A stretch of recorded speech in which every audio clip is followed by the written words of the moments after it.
Getting up on the roof here at 1399 Tilberg Ave in northwest Palm Bay. Windy, I figured I'd shoot a quick video for you. That way you get to hear and see everything that I find as I find it. I made a bunch of notes up on the roof. I want to start going over that information right now. I have 3 reminder arrows. The first one to talk about the drip edge. You can see, well, we're going to replace the drip edge with your new roof. You can see that the drip edge is pretty banged up. To that point, look at the gutters are in pretty decent shape. It's nice that they're on these fasteners. We can just gently pull these away without even dropping the gutters to the ground, get the new drip edge on and put the gutters right back up. And then the third arrow is to talk about what we find in the gutters. There's literally inches of granules from the shingles that are in the gutters right now. It's literally caked like mud or clay, and basically the granules, that's the sunblock for your house. So when you start losing the granules, especially on 15-year-old shingles, all the protective chemicals in the asphalt shingles start to leach out, and then the shingles start to become extraordinarily brittle, just like saltine crackers. And that's exactly what's happening with the roof now.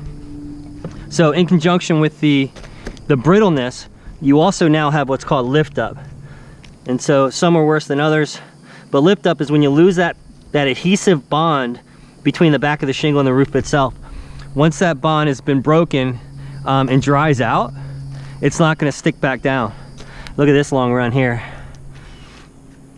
So in conjunction with the lift up and now the brittleness, you're starting to get these hinge marks on the shingles here. And so after continually vibrating, and then once we get well, forget hurricane season, anything around a tropical storm force wind is going to start lifting and breaking these shingles off. So I think you get the point here. There's a lot to talk about. Keep moving. As I was walking this way, I noticed there's some soft spots in the roof. You get 100 square feet of plywood replacement, which I'll talk more about in a few minutes. And then I double check some measurements. Other really important things to be done correctly with your new roof. And so here, we're not only going to replace the drip edge, but we're going to replace the flashing underneath the shingles there. And then I notice, see all the leaves, and then I think it's this one, it's full of water. Wow. So every foot or so is about a gallon of water, and every gallon of water weighs 7 pounds. So there is a lot of weight in these gutters, so that needs to be corrected. And then more flashing here. I put this note, but I talked to Buddy, who was nice enough to come outside, and I asked about the inside interior ceiling. Is it exposed? And the answer is no. So there's drywall. So obviously if it was an exposed rafter ceiling, we don't want to be putting screws or nails in through that, but we're good there. We're going to replace all the bathroom vents. Double check the measurements. We're going to replace all the attic ridge vents. We're going to get rid of these guys. Oh, just have to, I'll ask Buddy if that satellite dish can come off as well too. And then we get back to the trickier areas. You probably didn't notice that some of the flashing or the fascia, but we can tack that back on. And then the chimney.